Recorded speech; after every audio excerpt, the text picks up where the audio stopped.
Congressman, ngayon pa lang po, ano ho ang inyong kaisipan dito sa inyong ipapanukala?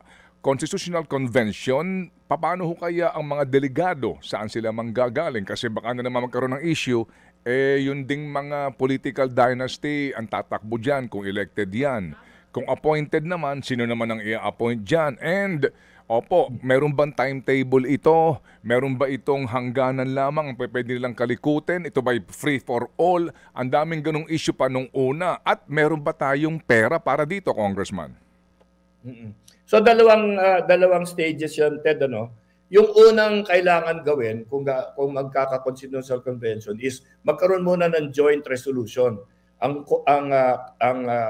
House of Representatives at ang Senado.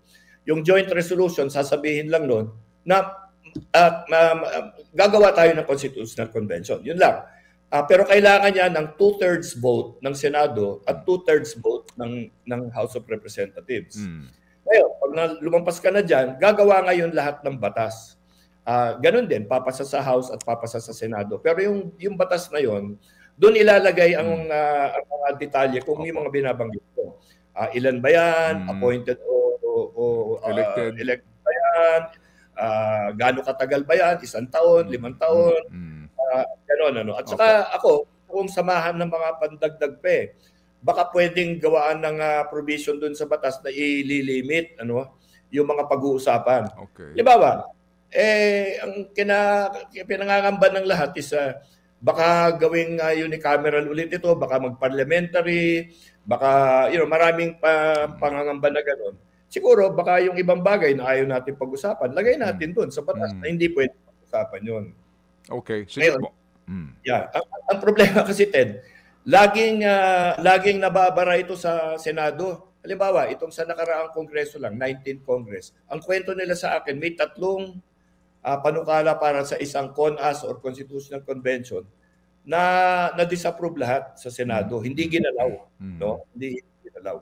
So, yan nangyari mula pa nung panahon ni Pangulong Ramos na talagang every time dadating sa Senado yan, nadededma doon. Siguro may mga tamang katwiran naman sila. Bakit? Dahil kadalasan ang mga balita is, i-abolish yung Senado. Dadagdagan yung termino ng presidente para makaulit, dahil no re-election ngayon. Mga bagay na ganun. So, sabi ko, imposibleng mangyari ito kung hindi talaga gustuhin ng mga senador ito. So, iniisip ko, dahil sabi naman ni Chief Justice Renato Cudo na pwedeng hybrid Constitutional Convention. Hindi ko alam kung sa tingin niya pwede itong sasabihin ko.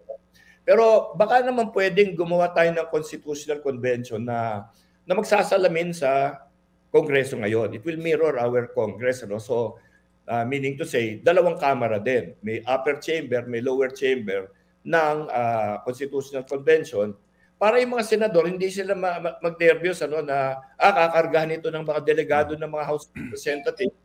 Pagkatapos, alam mo, matatalo lahat ng kanilang mga iniisip, di ba? Opo.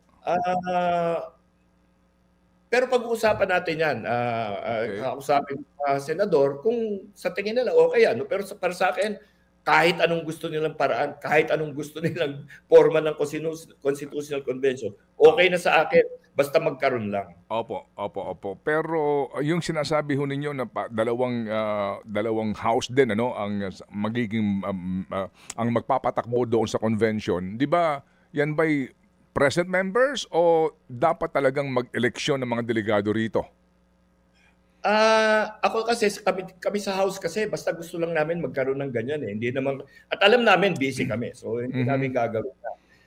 Ako, sa tingin ko, dapat mag-eleksyon sa mga distrito. Personal ko pa lang ito, Ted. Opo. Okay. Tingin ko mag-eleksyon sa mga distrito, wag masyadong maraming appointive kasi pagdududahan yan. Kundi, pwede mo sabihin mga former chiefs of, former justices of the Supreme Court. Pwede mamili ng mabuti. Pero yung senador, ako, tingin ko lang to initial baka pwedeng sila mag-ex officio pero bawasan natin yung trabaho nila. For example, ang gagawin lang nila, aprobahin nila yung order of business.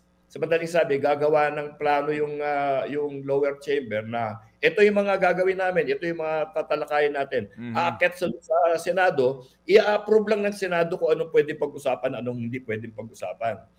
Pagkatapos, kung halimbawa natapos na yung trabaho ng lower chamber at meron na silang naisip na mga panukala, iaakyat ulit yon sa upper chamber. Katulad ng mga batas na ginagawa natin okay. ngayon. Kasi, Opo. no, para hindi sila nangamba na baka ma-pass break sila, baka salisihan sila.